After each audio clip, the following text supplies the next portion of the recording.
Looking for Roy.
It is Saturday, and it is a great day.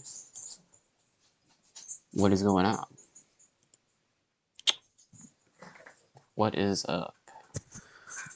Oh, let me close these blinds real quick.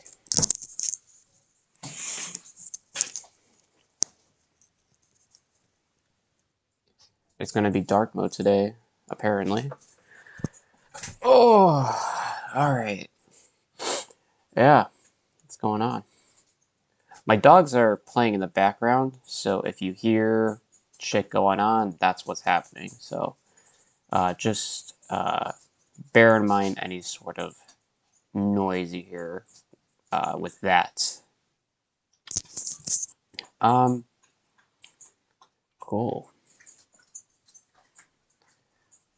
You know, usually every time I stream, I usually want to do some sort of lo-fi, just chill out day, because, you know, I work Monday through Friday, so of course I want to just chill out on the weekends, but, kind of what's going to happen today, you know, the title kind of gives it away, but, yeah, the first topic, so to speak, is something I saw a couple days ago, which I thought was funny,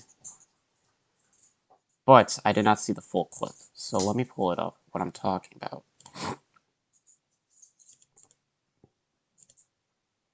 All right. One sec. Okay. So Ben Shapiro is known for his affinity with college students and trying to embarrass them. Same deal with Steven Crowder. What they'll do is they'll go on college campuses and they'll just, you know, they'll have some sort of provocative, in Steven Crowder's case, he'll have a provocative sign for a Change My Mind segment, which is just inviting people to come over there and, like, talk to somebody who is media trained. That's the case for Steven Crowder, at least. Ben Shapiro is a little more grandiose in the sense that he goes on stages and he destroys those radical liberals. And so he has made sort of a grift off of this, if you can say. And he, you know, he just goes on campuses and embarrasses, you know, college students. That's what he's known for, and that's his deal. He's been doing this for a while, though, honestly, and I don't know. I think that some people have been catching on to this and have been, you know, just like counteracting whatever, right? But in this case, we're gonna watch this clip of this college student who is talking to Ben Shapiro, who I'm not really sure how well he knows Ben. He must have some knowledge of who he is, but this full clip here, I have not seen. I don't know, whatever. But we're gonna watch it here, live, in the studio, and we'll see how well this guy stands up for himself. Okay, let's go. I'm a mathematician and a physicist here, a double major, and I also just won the most prestigious award in the country to pursue research at any institution I want, the National Science Foundation Graduate Research Fellowship. So I think I'm pretty, you know, qualified to say that most of what you're saying is based on like old data. But my question to you, and so I want you all to like realize that. Last month, but sure. Like, for example, gender identity disorder, that's the DSM-4, bro. We use the DSM-5 now for psychologists to be able to talk about... I literally cited the DSM-5 in the speech, and it's called gender dysphoria, which is a term that I use throughout the speech, not gender identity disorder. You sound like a bozo, bro. And you get no pussy, and you can't even make your wife wet, bro, so what's good? Oh my god. Okay. At first, I heard people saying that the delivery here was pretty bad. And it's like, honestly, looking back at it now, I don't think that's necessarily true. That was fucking funny. Now I'm gonna get to my thoughts on some other, like, some of the commentary about this in a second here, but let's just keep watching for now.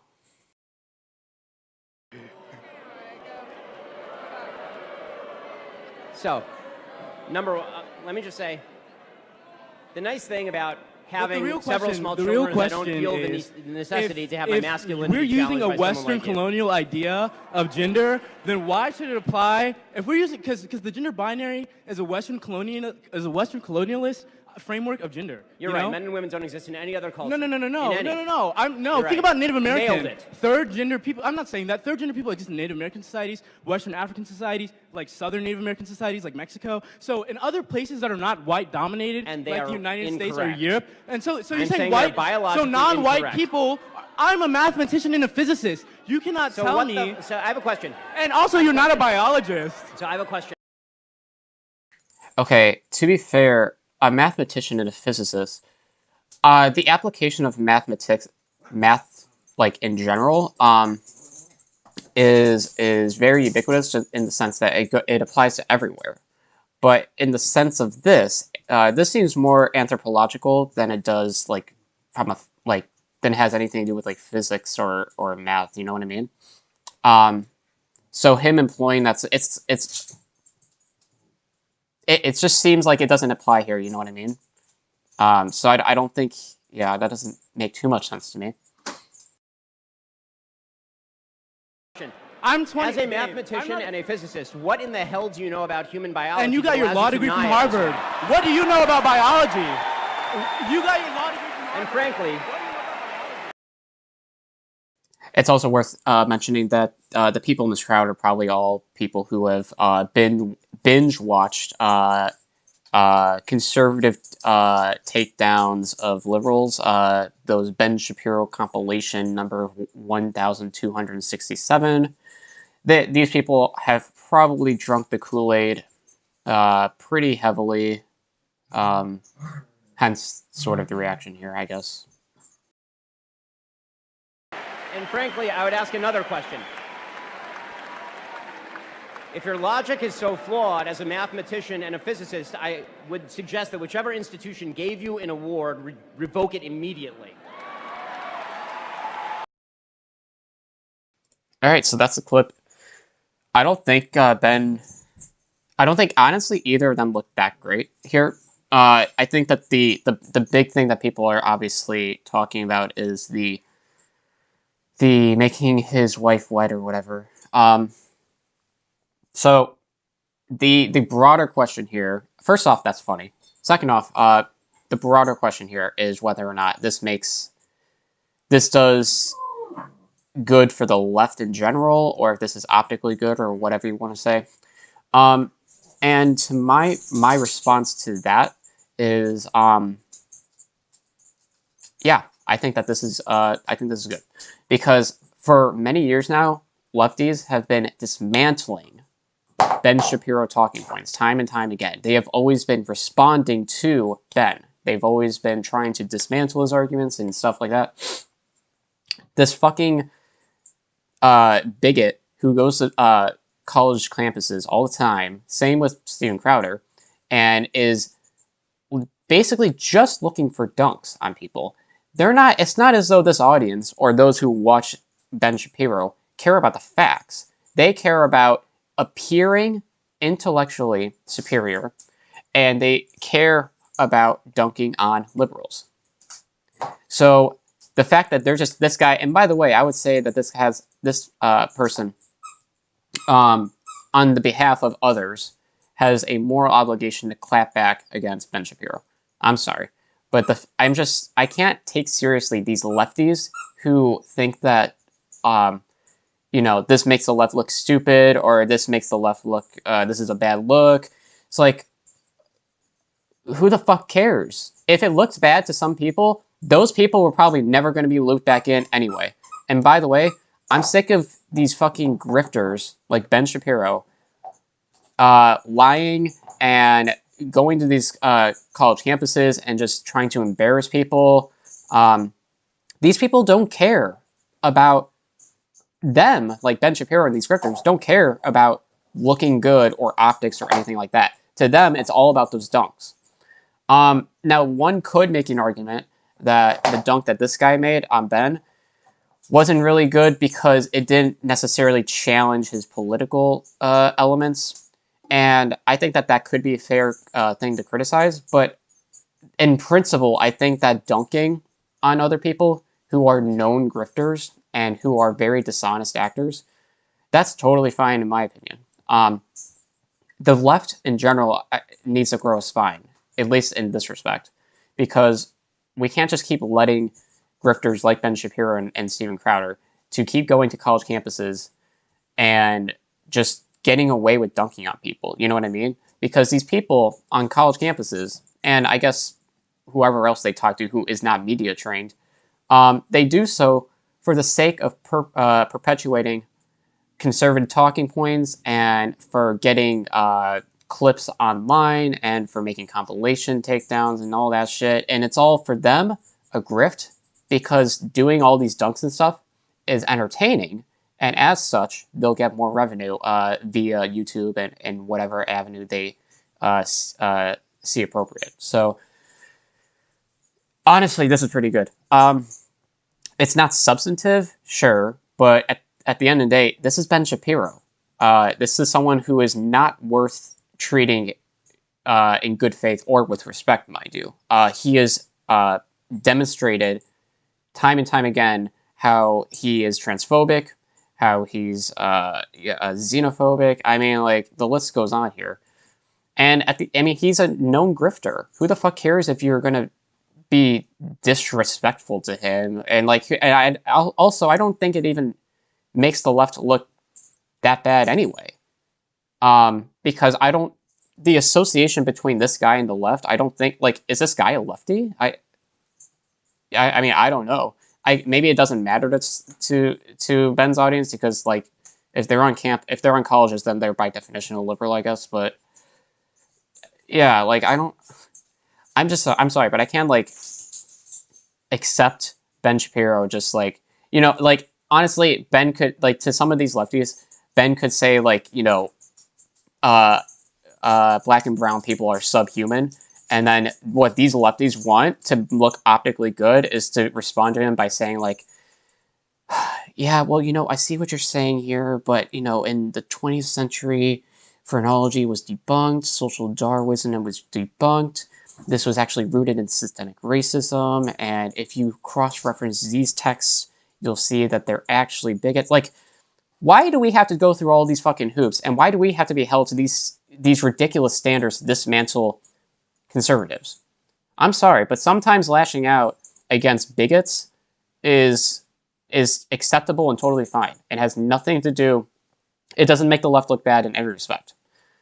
So, in terms of context here in this clip, I don't know what was leading up to this conversation. Maybe I don't know what they were talking about necessarily. Obviously, they had to have some sort of discussion about gender roles and whatever. But regardless, I think that this clip, you can say that he was being counterproductive in what he was attacking Ben Shapiro on. That could be maybe a fine criticism, but at the end of the day, in principle, I think just making fun of Ben Shapiro and conservative grifters, totally fine by me. I don't give a shit. And the left really needs to grow a spine, at least with that, because I mean, if you have to be like, like being like optically concerned, right? Like at every juncture, then that's pretty sad. I mean, this doesn't really strike me as bad optics, honestly. But I don't know. That's just my opinion on that.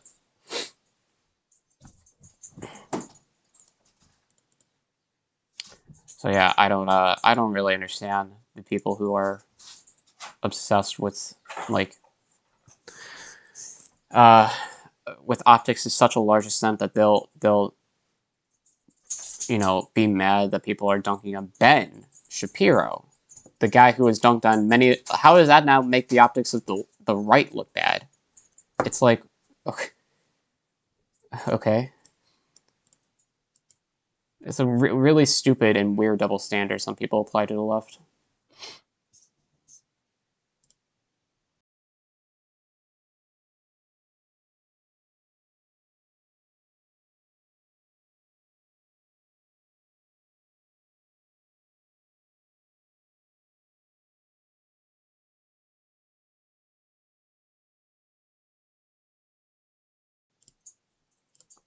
Okay, so the next thing, okay, so this story came out recently, and I just want to talk about it a little bit. So,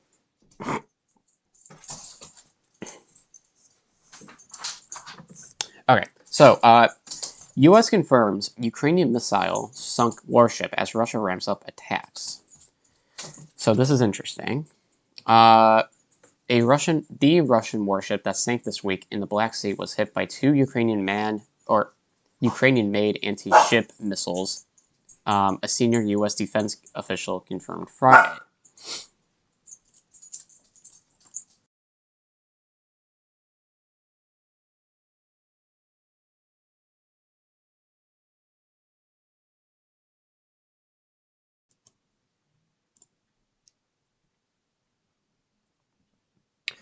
As relentless Russian attacks continued in the east. The southern port city of Mariupol, which has held out against weeks of bombardment, appeared close to falling to Russian ground forces.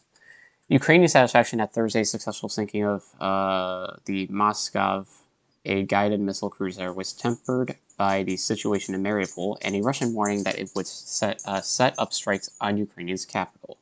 Blasts were reported outside Kyiv on Friday, with Russian forces saying it in a statement that they fired missiles on a suburban factory that produces Ukrainian defense weapons in retaliation for what it claimed were attempted Ukrainian assaults on border towns and inside of Russia. Ukrainian President Volodymyr, oh my god, I can't speak. I'll just say Zelensky. President Zelensky continued to press Western leaders to increase their efforts to isolate Russia. In a recent phone call with President Biden, Zelensky made a direct appeal for the United States to designate Russia as a state sponsor of terrorism, one of the most powerful, far-reaching sanctions in the U.S. arsenal. Okay. He was willing to, Biden told them that they're willing to explore a range of proposals to exert greater pressure on Moscow. He did not commit to specific actions, according to people familiar with the conversations who spoke on the condition of anonymity to discuss sensitive dialogue between the two leaders. Okay, so basically a missile struck a Russian ship, and now tensions are rising a little bit further. Now, there's this clip here from a Russian state media apparatus discussing this, and it's in obviously Russian, but we're going to listen to it because I think it's important. Also, it has subtitles on the bottom here. We're also going to watch a CNN clip in a second here, but it's worth discussing this because I will give my thoughts after we watch the clip, so let's just watch it. Заявление Министерства обороны Российской Федерации о судьбе крейсера «Москва», на котором случился пожар. Речь про флагман Черноморского флота России. Но даже то, что есть посягательство на нашу территорию, есть казус белли, абсолютный повод к войне, настоящий, без дураков. Не всяких. Как это называется? Ну, что мы сейчас ведем? Спецоперация России на территории специальная военная Украины. операция. Сегодня ночью она кончилась. И она кончилась с тем, когда нападают на нашу родину с вами. Когда вы говорите «ночью кончилась», вы имеете в виду крейсер «Москва»? Когда вы говорите про войну, вы имеете в виду объявление мобилизации тотальной? Стоп. Я не хотел говорить о крейсере «Москве», тем более, что были разные, так сказать. Но вы сказали, крейсер «Москва» — это абсолютный повод для войны. 100%. Это флагман наш. И здесь думать нечего. Здесь нужен ответка, но какая? Ее нужно придумать. Спецоперацию России на Украине. То, во что это вылилось, уже смело можно называть, не лукавя, Третьей мировой войной. Совершенно точно. Мы прямо сейчас сражаемся, если не с НАТО, то уж точно с инфраструктурой НАТО. И это тоже надо осознавать. Соединенными Штатами Америки. Круглосуточно они по железной дороге поставляют оружие круглосуточно по земле, из Польши поставляют оружие. В этом смысле, конечно, не. Yeah, and we should keep doing that. We should do everything we can to fund Ukraine in their efforts to defend their own country. Yes, we should definitely keep doing that. Не шутка, что надо очень серьезно подумать об уничтожении железнодорожных узлов. Там, конечно, вопросики, они все едут и едут, я имею в виду лидеры. Но лидеров надо предупредить, пусть дома сидят. По Киеву тогда не приедут. Вот что нужно сделать. Вот этого не должно быть никогда. То, что мы сейчас видим на экране. А есть один способ ответить. Бабахнуть один раз и все. So, I'm unfamiliar with who that individual is, but they're very unhinged. And I feel as though that sort of sentiment is permeated throughout the entire Russian government. Now, with this, it's a little interesting for two reasons. Because for one, I feel as though this sort of exhibits a reactionary sort of tendency. Not in the sense like they're reacting to military retaliation against them, but rather the sentiment of being the strong country that needs to, I want to say save face, but I don't know if that's necessarily applicable. They're reactionary in the sense that they need to exude strength and they need to avenge the loss of their vessel, I suppose. Now, this is silly because Russia invaded Ukraine, and now that Ukraine is defending itself, and in that process of defending themselves, they sank one of Russia's vessels. They're just like pissing and shitting themselves as though Ukraine is aggressing upon them. It's very bizarre. I know that's not what they're necessarily saying here, but like that's sort of the implication. It's almost like that they're the actual victim and that they need to any military action now that takes place is justified because their ship was sank or something. It's weird. I mean, it's patriotism, or not even patriotism. It's nationalism, really, because the rallying cry of the motherland and the rallying cry of retaliation militarily against Ukraine. It's I mean that is an invocation of this national identity, right? And it's weird because like, yeah, no shit, Ukraine's gonna defend themselves, and no shit they're gonna strike back against you. Like, obviously, Russia have decided to invade a sovereign nation.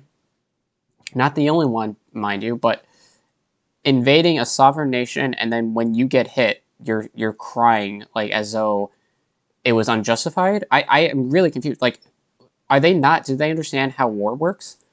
You can't, like, I'm sorry, but they can't play the victim here at all. They're the aggressors. They're the ones conducting imperialism. This would be like the United States going into Afghanistan. Actually, that isn't applicable. It's okay. It's like the United States going into Iraq, and then Iraq defends itself, and then the United States cries because Iraq is defending themselves. It's like, doesn't make any fucking sense. But we'll learn a little bit more about this situation under the CNN segment. So let's go. The sinking of the Russian warship Moskva is an enormous loss and a giant embarrassment for Russia's military. Moskva was the flagship of Russia's Black Sea Fleet. Russia claims it sank as the result of an onboard fire, but U.S. officials now say they believe definitively that Ukrainian missiles, 2 of them, sank the ship. One last thing.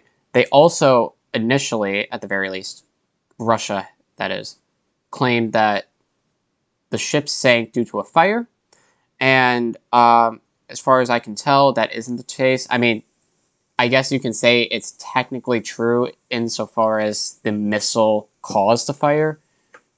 But yeah, they're trying to, I suppose, downplay, which is interesting because like they'll say, oh no, it was a fire that sank the ship.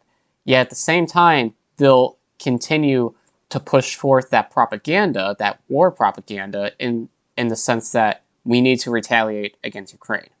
So keep that in mind. They're trying to play both ends here, which doesn't work because both of those things juxtapose one another. So that it doesn't work. Officials say a Russian airstrike on a target outside the capital Kyiv today was likely retaliation for the sinking, and commentators on Russian state television are expressing their anger at the sinking, calling for the bombing of Kyiv. The warship Moscow is absolutely a cause for war, 100%. It is our flagman. There's nothing to think about. There has to be a response, but what kind? We should bomb Kyiv. Then they won't come. That's what needs to be done. Much to discuss tonight with CNN contributor Jill Doherty. She's an adjunct professor at Georgetown University School of Foreign Service, and General Wesley Clark. He's a former NATO Supreme Allied Commander. He's a senior fellow at UCLA Burkle Center. Great to have you both on. Jill, if I could begin with you, it's notable here, right? Because the official Russian story is that it was an onboard fire. This was not due to enemy fire here.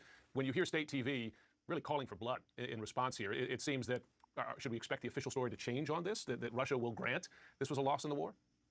You never know. But right now, I'd say, Jim, state of play is that a lot of Russian propaganda is internally contradictory. So you heard that man kind of slightly deranged approach. And I'm serious. I've watched that video a lot of him.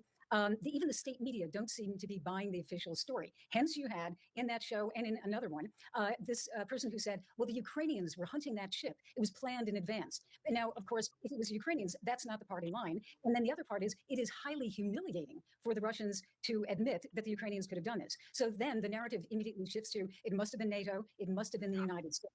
And that's where it always all goes back to the United States. I want to get to that point because it speaks to the potential escalation here. But before we do, General Clark, the Moskva, this was an air defense cruiser. I mean, it's supposed to provide air defense for the Black Sea Fleet, but apparently its own missile defenses could not protect itself. I wonder how significant a revelation that is, right, for just how advanced the Russian Navy is. Well, it's a good question, Jim, because you would think that they could handle this. Now, they were apparently distracted by so the sinking of the ship obviously is an embarrassment to Russia, but also I feel as though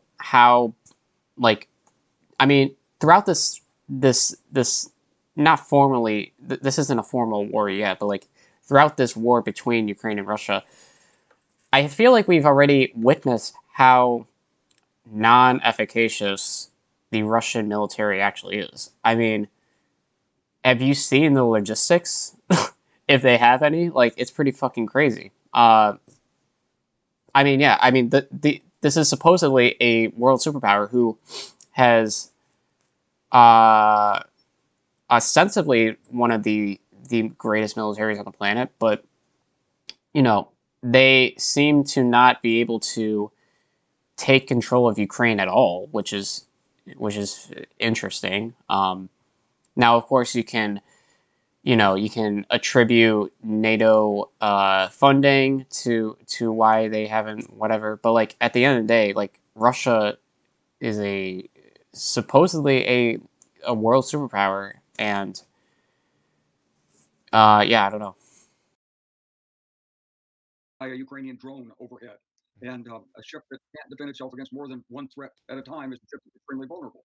Normally, a ship like this would operate in a formation, so there'd be multiple ships working together. Possibly the Russians are a little bit lax on keeping their guard up. They may not have the right kind of training and drills with this ship, but whatever reason, it really speaks highly to the Ukrainians' ability to target and build a system like Neptune, which went out and took that ship down.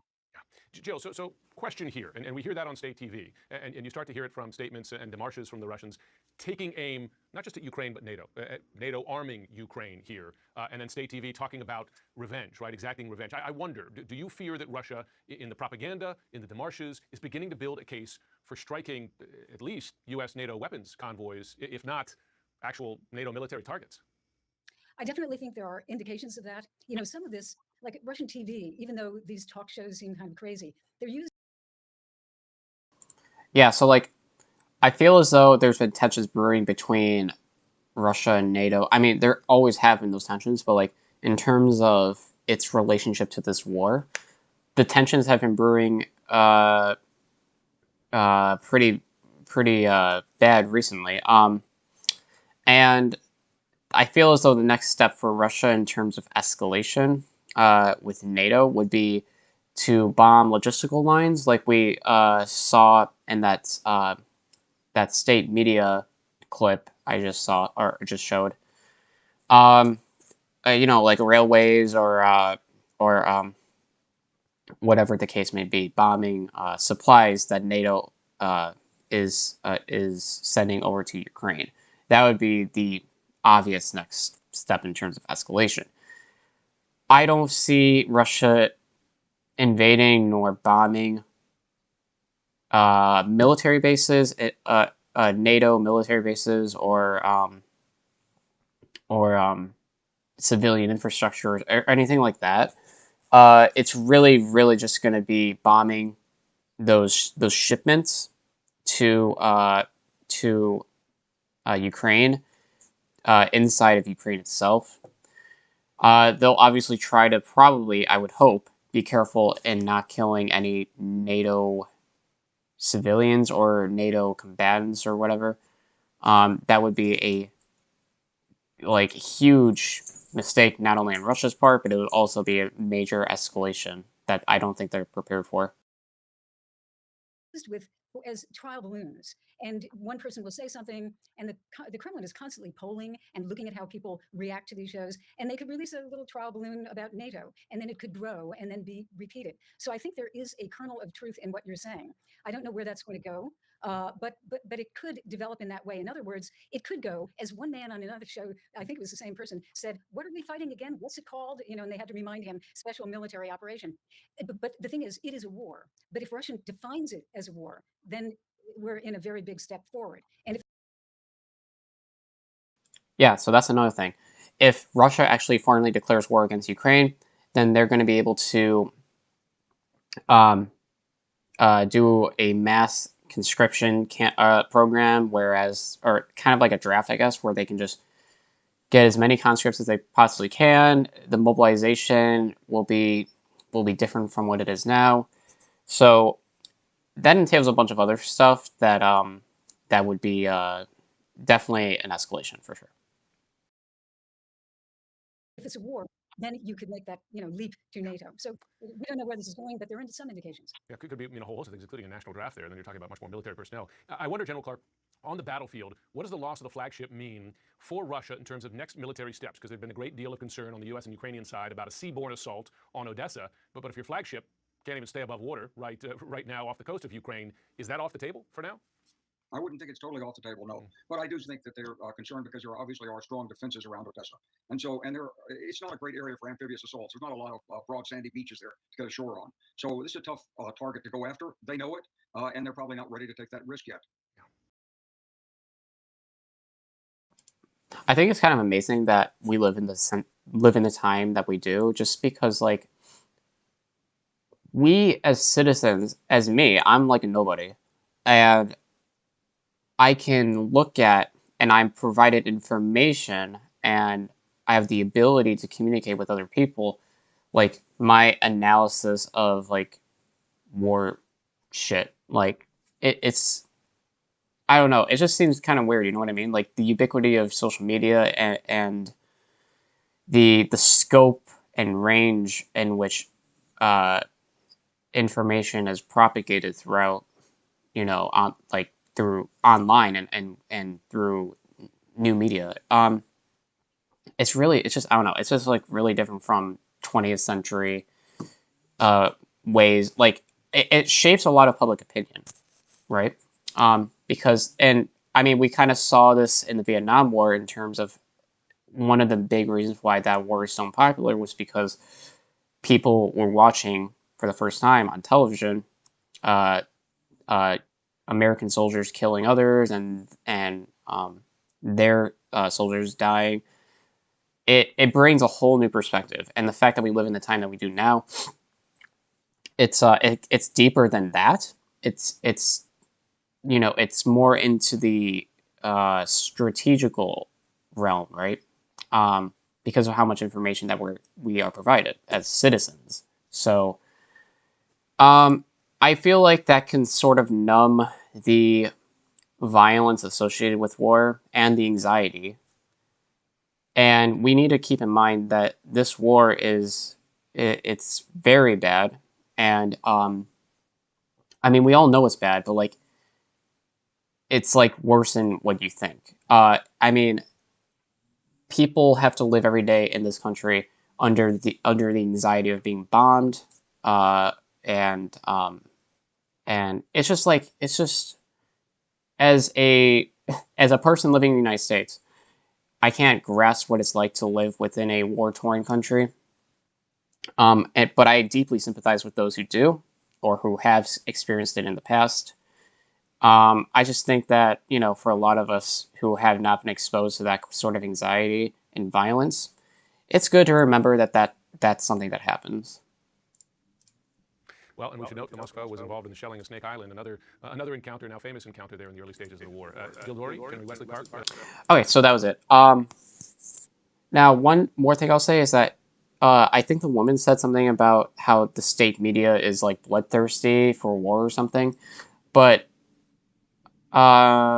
it's worth pointing out that in the United States, private companies are just as bloodthirsty. Now, I'm not trying to downplay Russia, their bloodthirst for this war, because they really are bloodthirsty, but in the United States, like company or news agencies such as CNN and Fox News or whatever are as bloodthirsty as Russian state media, because these companies and these people are in bed with the military industrial complex, so that plays a major factor in why it plays a major factor in how they frame stories, but it also plays a factor in what they do and don't talk about. So in that respect, I just feel as though I should mention that, but yeah, so that's that. Give me 1 second.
All right. I know. I was gone for a while.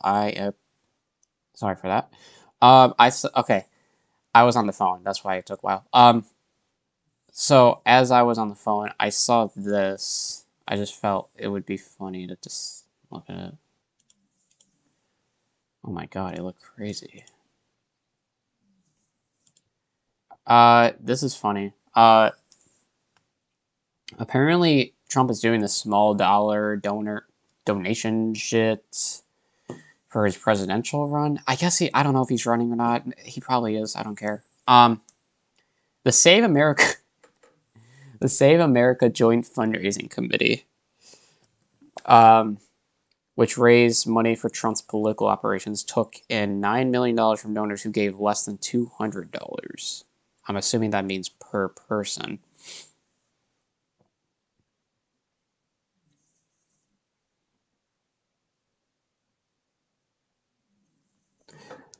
And honestly, okay, do you guys not think that this is like a front for money laundering? I'm serious. Like, do you not think that this could be like, because have you guys seen the fucking text messages that conservatives get, like when they subscribe or send in the mail or do something to indicate to the RNC that they are a Republican? They send shit that looks like they look like scams, like scam messages, scam emails. It's fucking crazy. Do you not think that I honest to God would not be surprised at all if this was like a front for money laundering? Just how corrupt Trump is, and okay, yeah, how corrupt Trump is, and yeah, I just would not be surprised at all. I mean, the guy has a lot of money, right? Like, yeah, he's probably going to get sued up the ass, and he'll probably lose a bunch of those lawsuits. But like, he was the former president, and he's Trump. Like, I'm sure that layering funds through this shit, the Save America Joint Fundraising Committee. Oh my god. Yeah, it's a little sussy, honestly. A little sussy wussy. But that's my thought on that. I mean, dude, the guy is a fucking, I don't know if he's a billionaire, but he's like super rich, right? Like, I don't think that money, I mean, it's gonna go to, I don't know how effective the FEC is in terms of following donation funds, right? But bruh, it's like I don't know, it seems a little weird to me.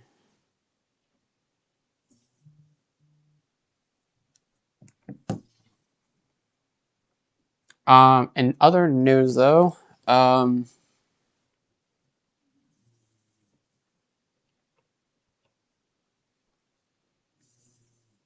know that what the fuck was it?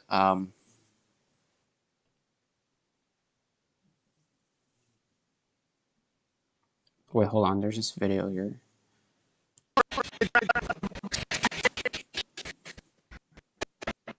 Police have the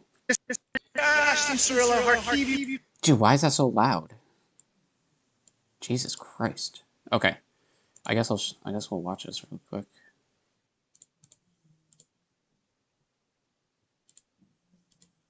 This was, I don't know when this was. This was today. How long ago? Okay. I'm on Ashton Cirillo, Kyiv, Ukraine, Easter Eve, April 16th, 2022. I'm on the scene of a still fresh missile strike where the damage around us would be incomprehensible anywhere except for the war zone known as Ukraine. You can see the tractor just trying to clear some space for the rescue workers to work. The sounds of saws are operating all around me. Books, cars, fresh metal. This is war. This is war.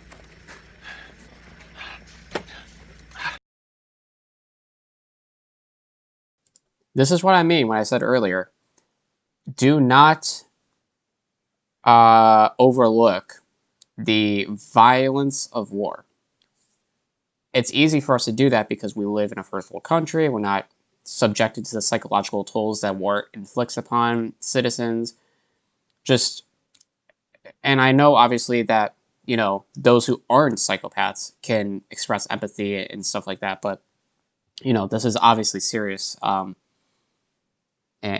really fucked up.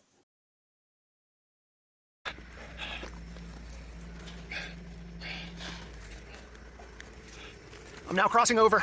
This is an entire city block destroyed. Injuries and deaths are still being counted.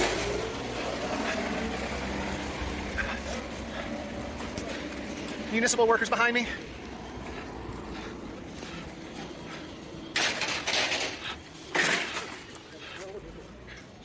Here we have the other side. You can see police have the streets blocked off. All right, I think we kind of get the gist here. That's this is from Kyiv. Okay. Yeah. Dude, it must be like. Can you imagine being like those war journalists and like they gotta get paid? I would hope like I would hope that these people are getting paid like hella bank, okay? Because that shit is I would assume is a very dangerous occupation.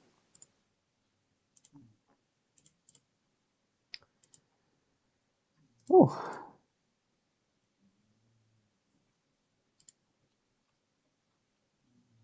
And that was recently. That was like a couple, what, 20 minutes ago, maybe?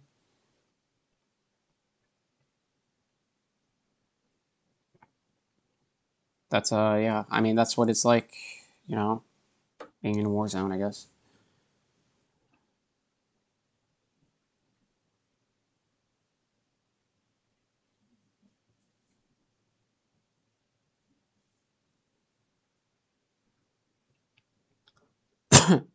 Yeah, I think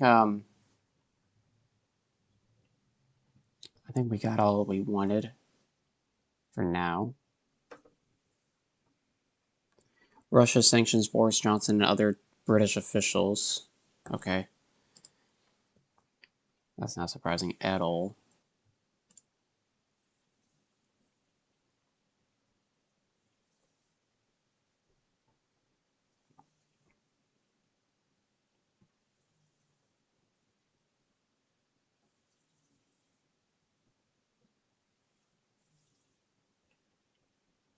Hmm.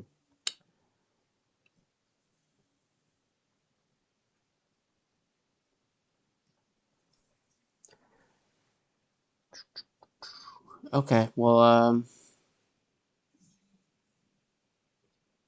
yeah, so another thing is that Russia has been threatening to deploy nuclear weapons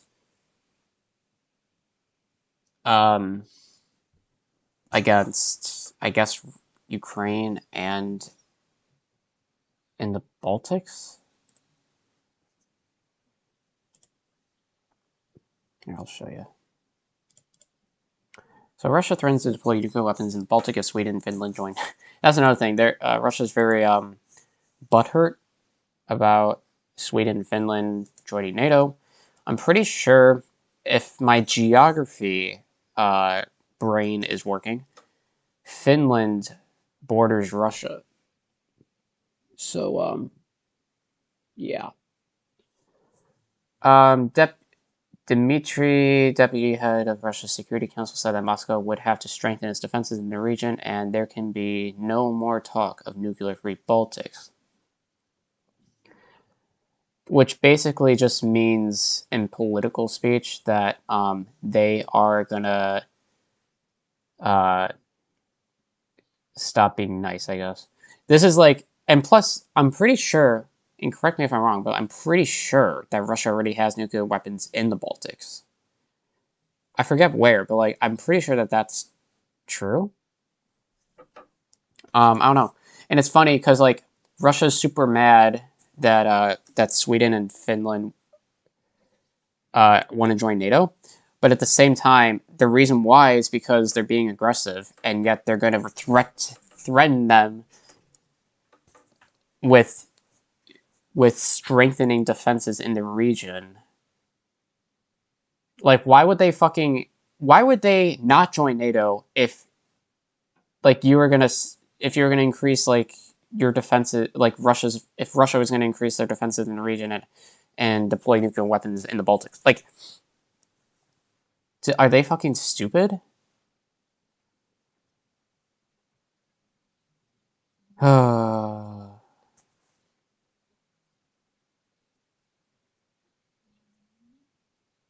I don't think Russia's gonna deploy nuclear weapons. I really don't.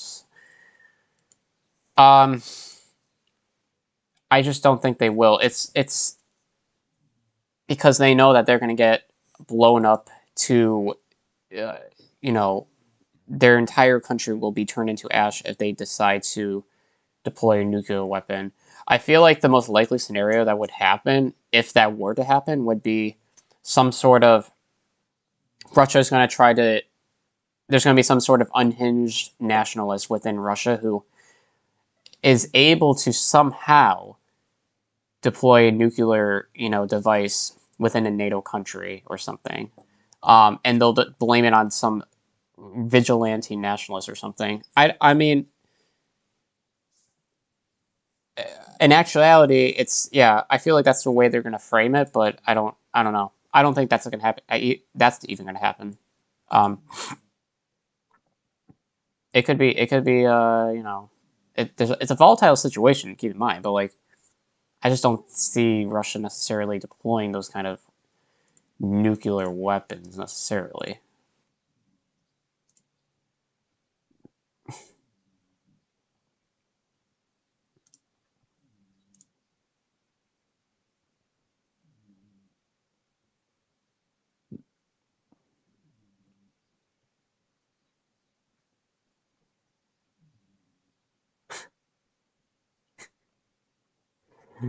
Oh shit!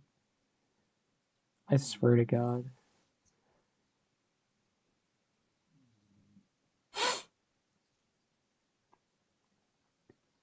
Okay, well,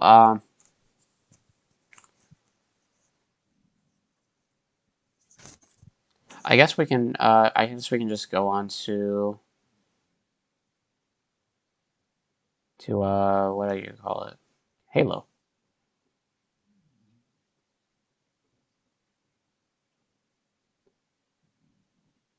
So I guess let's get that queued up, I suppose.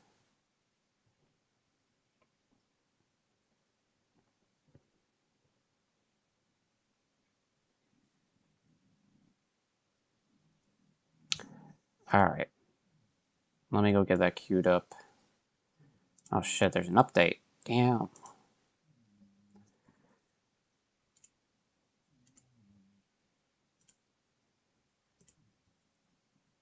Yeah, I figured there may be more to talk about, but I don't know. I don't see anything else.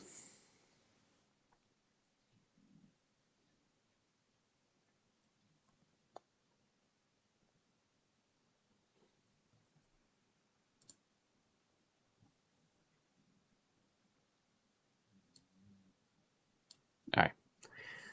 That's going to be loading.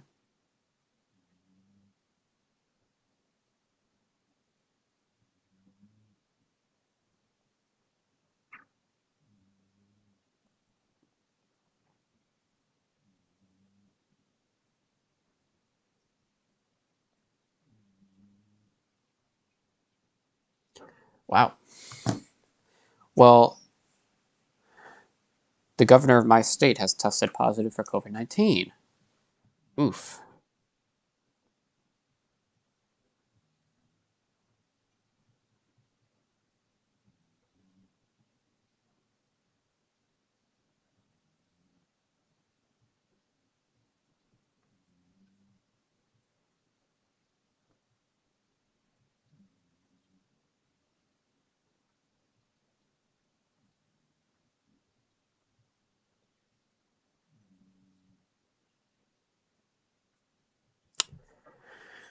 Okay, yeah, just waiting for this to update.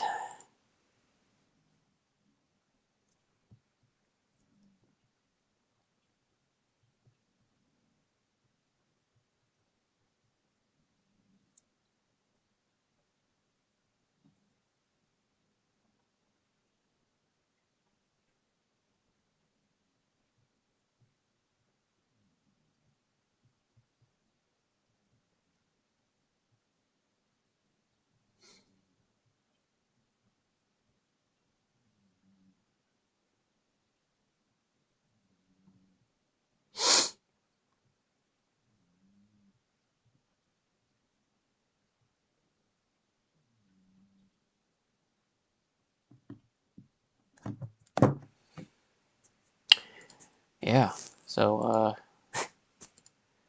yep, still waiting for that to load. In the meantime, we're only like halfway there, so it shouldn't be much longer. Oh shit, what is that?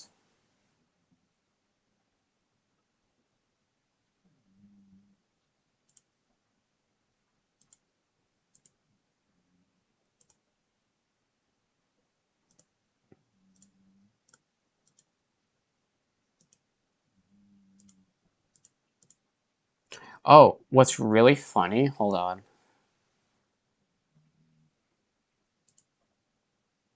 This is so funny though.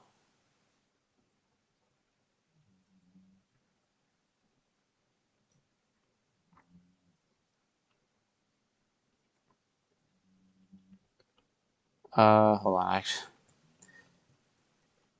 you guys are gonna get a kick out of this.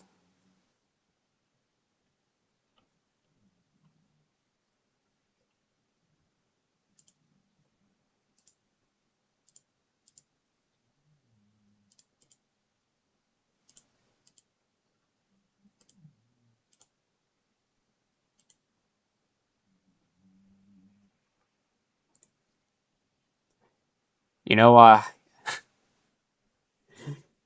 you know how there's that thing, right? That Tankies and Russians, or rather Russian propagandists say how they need to go into Ukraine. They had no choice but to go into Ukraine to denazify it. This is the latest iteration of their narrative blowing up into their face.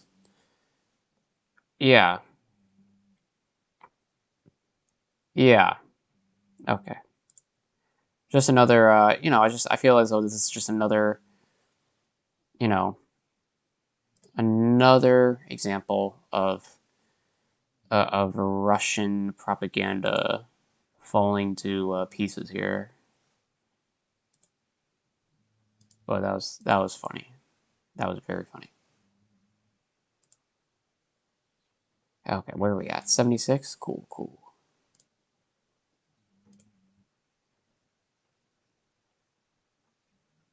Oh yeah, and apparently Destiny debated Haas and Fuentes. That's funny too. I wonder if that's still up actually. Or if it even happened.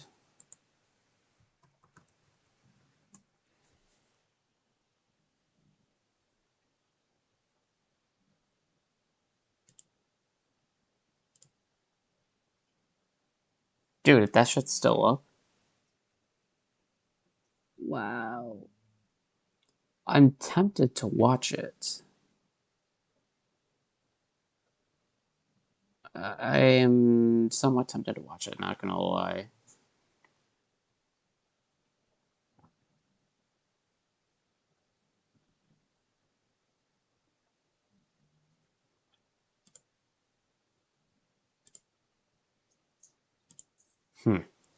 Okay.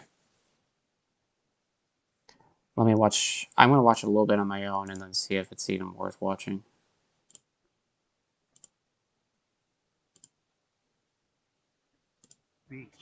I'm trying to grab you by the collar and say, hey, let's live your life. I think that in order to be grabbed by the collar by either of you, I think you necessarily need a very weak mind.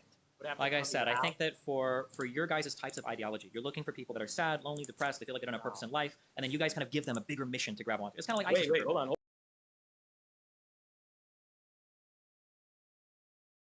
Had a life of purpose, they wouldn't pull away to stuff like this, obviously, right? I did not say that they would be a failure. You really did? Do you want to watch? Do you want to? All I said was, yeah. I'll watch the clip. Okay, can somebody link that to my chat? We can evaluate. We'll have these guys being about the deep state controlling all the societal problems, and that's the more exciting thing. They control Bosch's Burger King diet by funding it. My tax dollars are funding Impossible Whoppers for Bosch. Well, Destiny. Wait, is that like the only thing, really, that... Okay, I'm assuming you guys could hear that.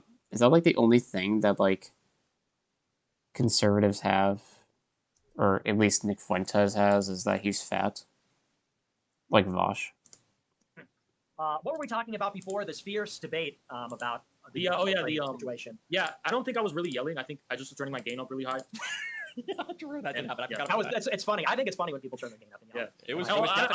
Everyone in my chat was telling me, they were like, "Oh, they're lowering your volume. They're lowering." I was like, "Okay, I know how they do that." So I went in my Windows settings and I went to the sound. I just turned it up all the way. I'm like, I'm trying to see where Nick's coming from. Where it is possible you could become right wing.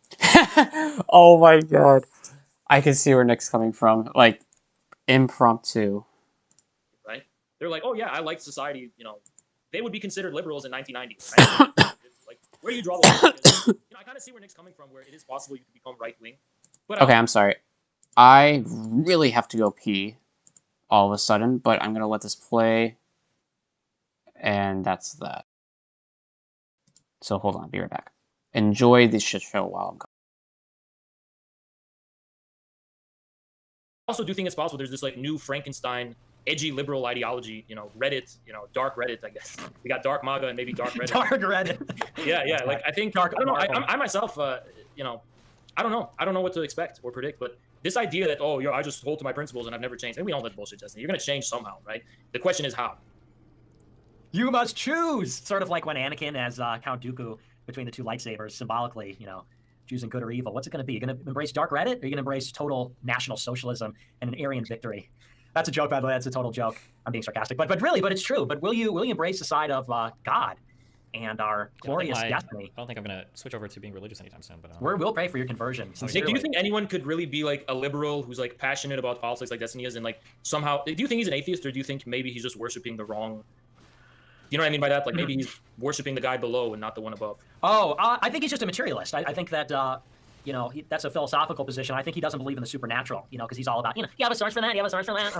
Academic, I have a source from 2010. And it's like, but so it's a rejection of the supernatural. But I think my position on this is I just believe in the soul. I believe in the soul. I believe in the immaterial, and so that makes me that makes me different on that fundamental level. Before you get into like theism or monotheism or Christianity, it's just. So yeah, Dustin, that's a good question. Do you believe in the immaterial or only the material? I'm like a soft dualist. There's some questions around consciousness that are pretty hard to get into if you're strictly a materialist. But I mean, like compared to like a religious person, yeah, I'm a hardcore materialist. Well, like, so what does that mean? Do you think we have something like a soul? Do you think there's a ghost in the machine? No, I don't. No, you think we're all chemical processes and things? Like, my position on that might interest you. I do consider All right, this looks stupid as fuck. Let's just play Halo.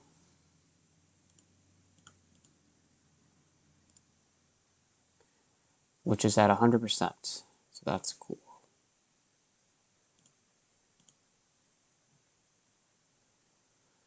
Oh, shit. It is interesting, though, that Fuentes... I'm pretty sure that he has been trying to debate Vosh for, like, a long time. The way in which he can get off to that, at least, is by vicariously debating Destiny, I guess.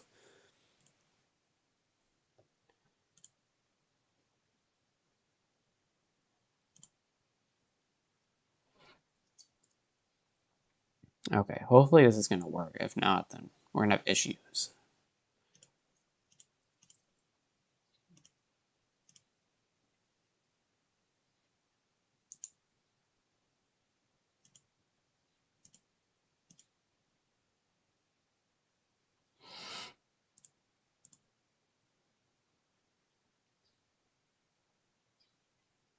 Oh, okay.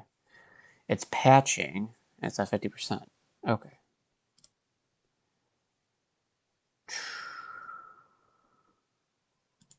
Well, in that case,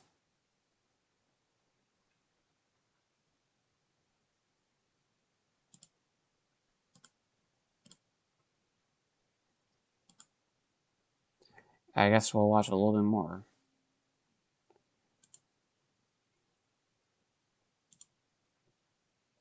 I consider myself a materialist, but it's a dialectical materialist. Oh, what the fuck? Sorry.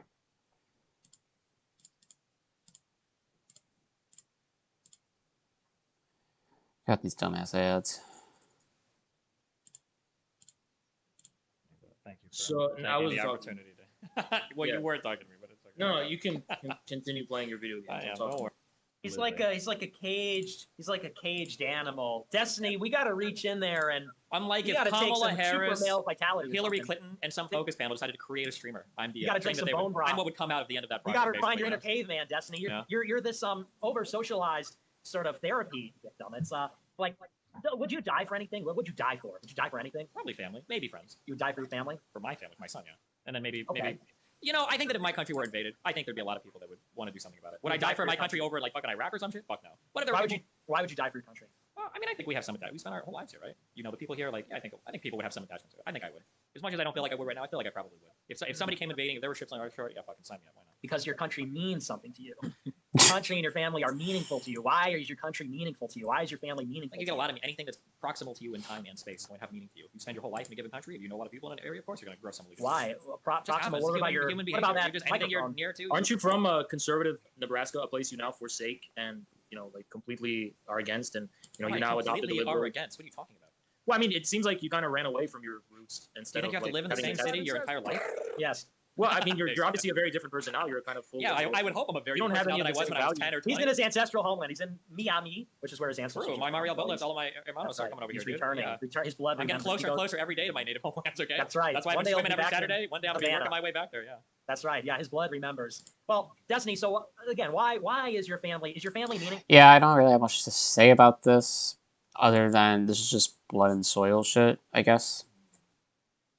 To you because of proximity, or is there something more there? Why? I mean, there's some. I mean, I don't know. There's a feeling when you have a family that. I mean, I don't know. There's a really big, basic. I guess I call it biological driver, whatever, emotional driver. Yeah. And do you think that this is just a sort of chemical function, chemical mechanism?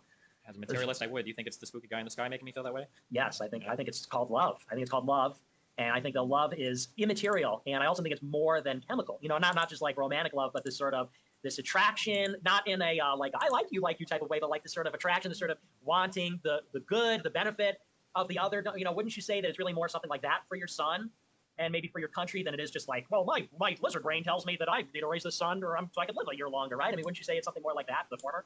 I don't really know what he's talking about. I'm assuming that he's trying to make establish the premises that support the existence or the indirect existence of God. Obviously, I skipped around here, so I don't know exactly what preceded this, or exactly the context of the entire conversation, but yeah. And by the way, the only reason why I'm watching this is because I'm waiting for Halo to load, or to update, rather. No, I wouldn't. I mean, I understand you would, but that's just not how I feel about it. Okay. Well, it's almost like you're saying you don't really care about your son because for you it's just like a completely contingent chemical, and it's like, well, yeah, I mean, if you take enough psychedelics, maybe that chemical will go away, Oh, maybe, dude. Yeah, I just that to me is just I think that's really the divergence. I think that's if we could sort of isolate the divergence between Destiny and us, that's really the fundamental difference is the material versus immaterial, this sort of belief in the soul and belief in objective meaning versus this constructed meaning. I think that's really always been the big difference because only someone that doesn't believe in the soul and meaning would take this idea that it's just sort of about let's all just do what makes us feel comfortable and like do things that are sort of like fulfilling to us. I feel like for somebody that gets so upset about people's engagement with theology, which I think is really sad. I think secular engagement with theology can be really bad, but religious people don't do themselves any favor. Like every time you summarize my position, it's kind of like comically stupid, right? Like, oh, I think that there is just this hedonistic, and I just want to do whatever, and I get on Reddit and look up the studies. Like, I mean, like it's a pretty silly.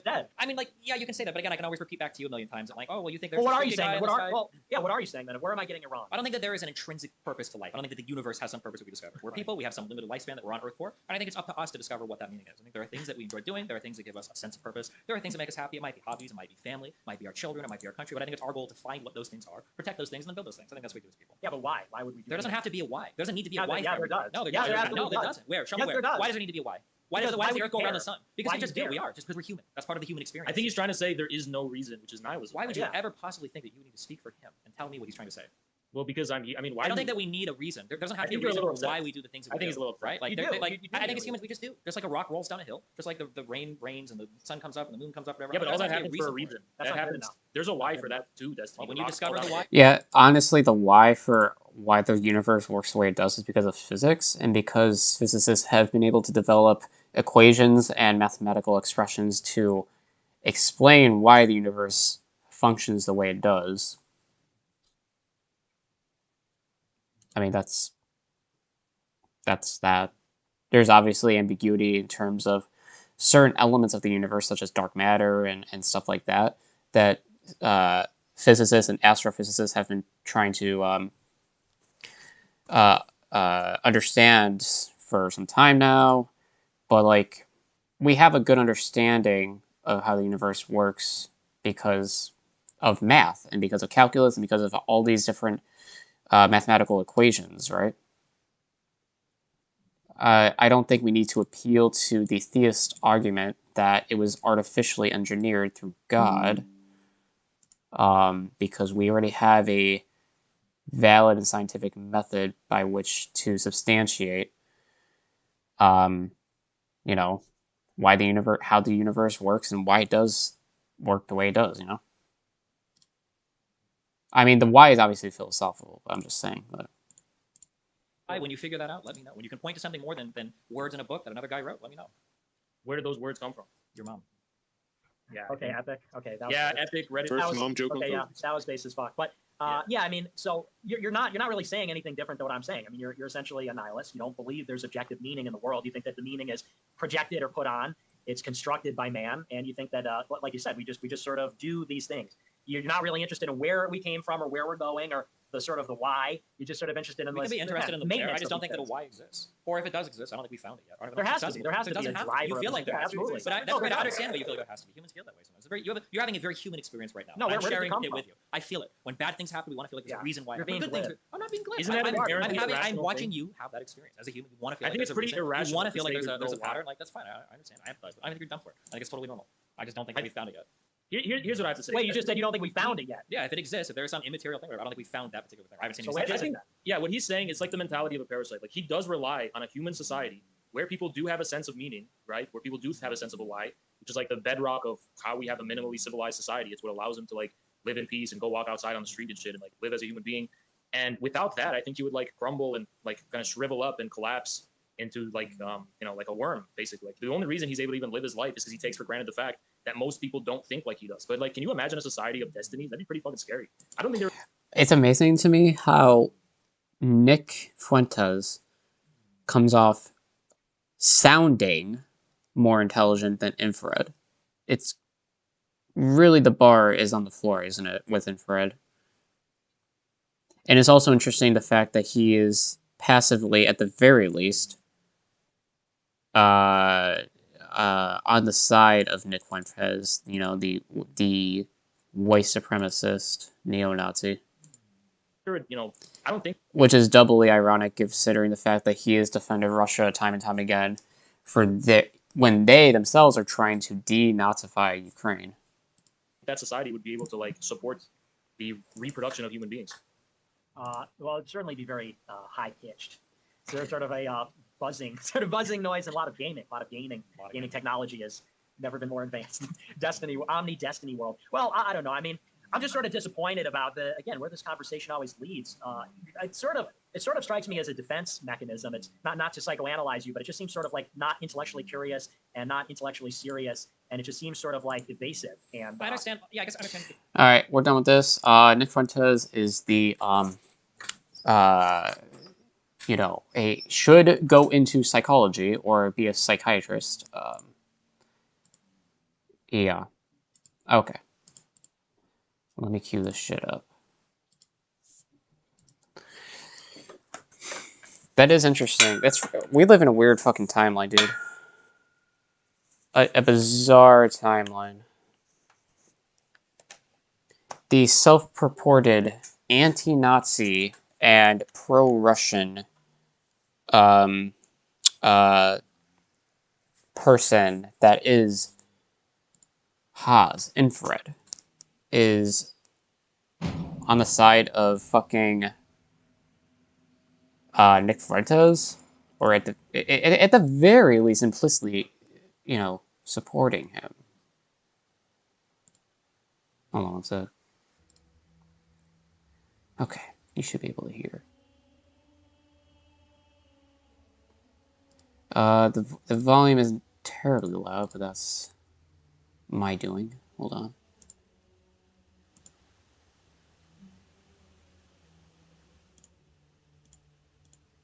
Okay, hold on one sec.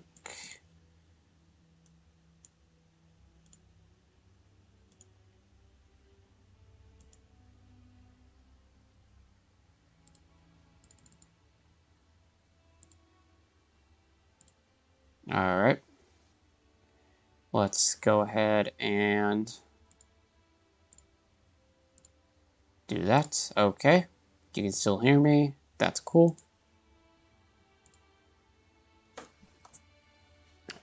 Okay, cool. We'll ball out now. I'm feeling like doing some CE. I'm not gonna lie.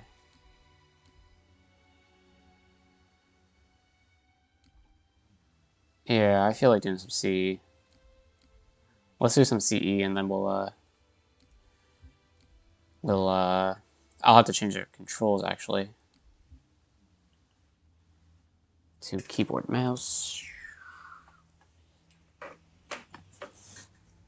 Yeah, let's do that. Those two.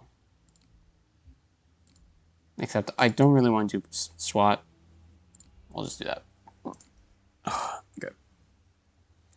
Alright, keep in mind, I may not be the best because keyboard and mouse is not my forte, but I'm not completely hopeless. So it won't be a complete shit show, I guess.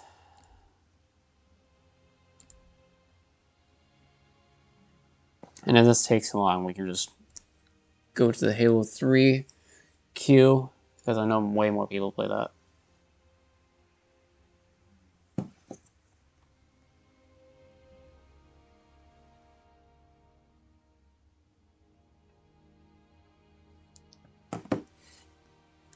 Oh, here we go. I'm not sure what it's going to be, if it's going to be Halo 2 or CE, we'll see.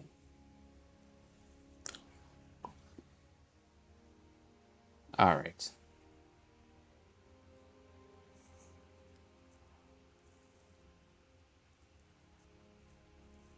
Okay.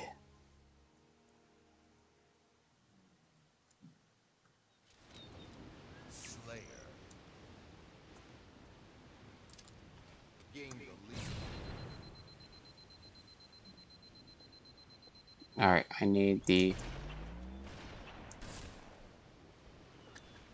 Oh, dude, this is like your typical...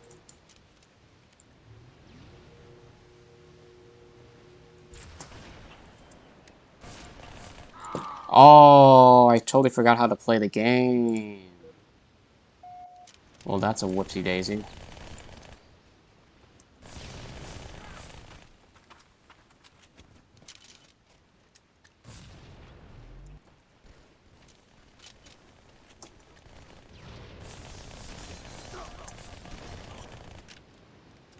Alright, cool. It's so weird not having a battle rifle.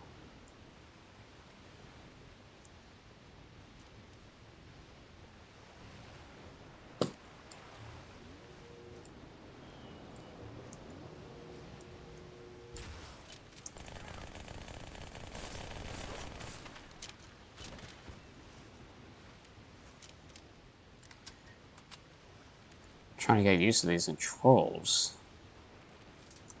Keyboard mouse is a little funky.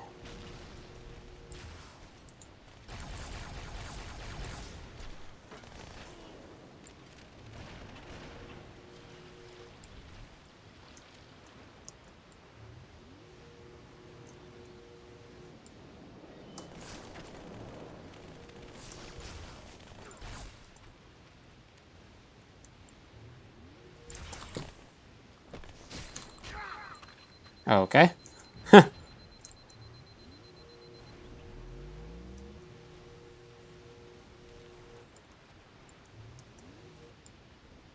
The good thing about Halo 2 is that holding this down does not drain the battery on this.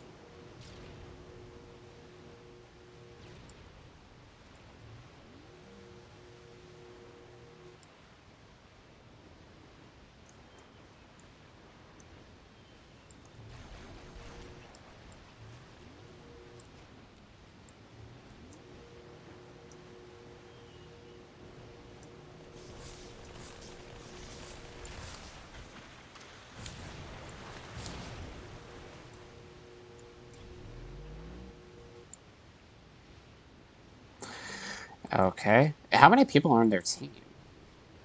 Only 3.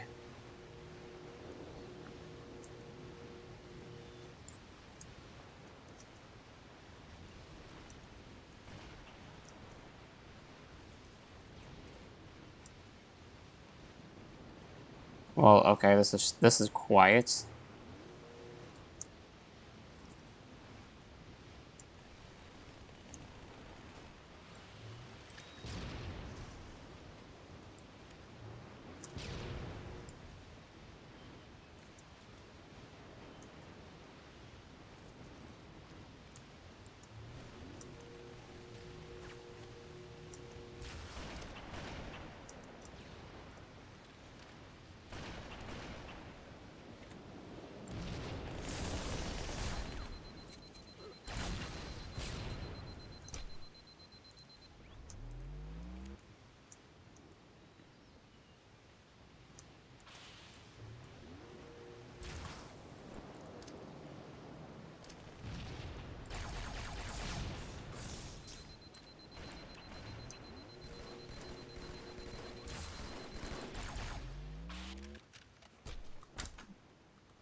Well, dude, this shit's easy. They're just giving up. It's one of those games, huh? I think that was my first death. Oh wait, that might have been my second death, actually.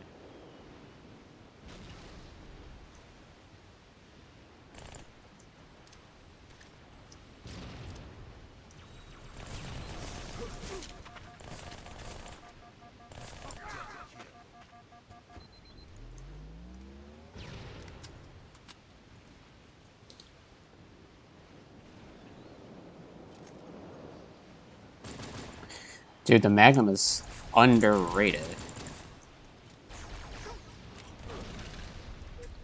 He low-key took my kill, though. NGL.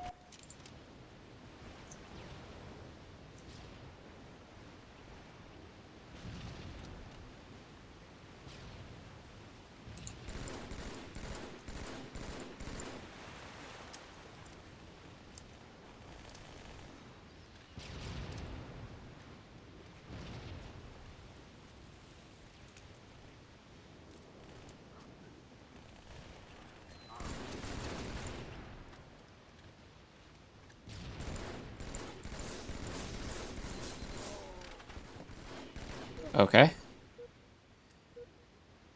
Oh, at least this is almost over.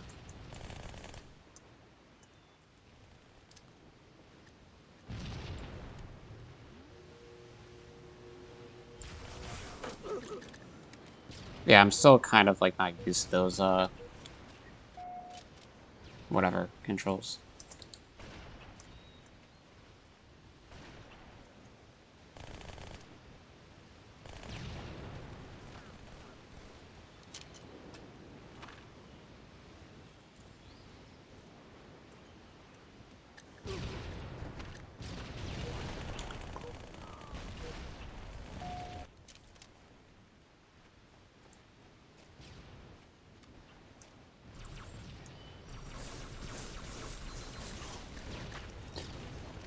Man, I'm getting killed.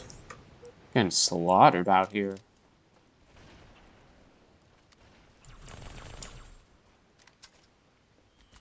Try dual wielding.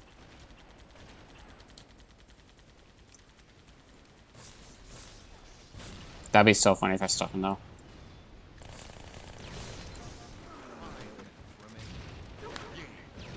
Thank God. I need to change controls. Oh my God.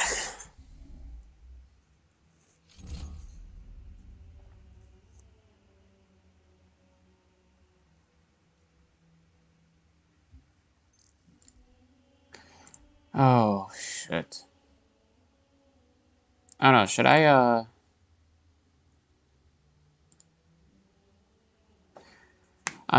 I guess I can keep playing this, but I was just thinking maybe I could play Sid Meier's.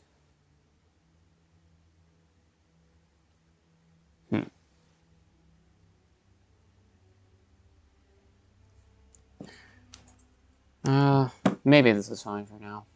I'll play maybe Sid Meier's next week.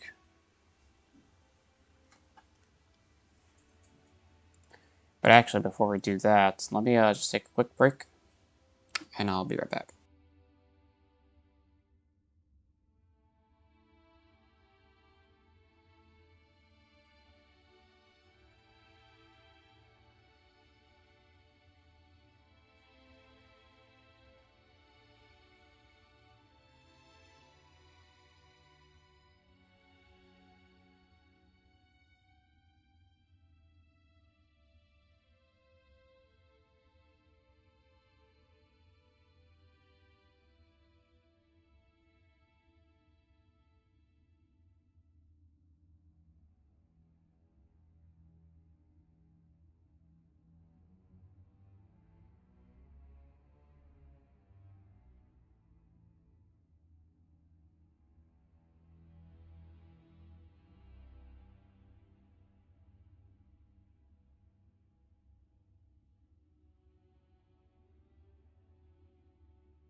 All right.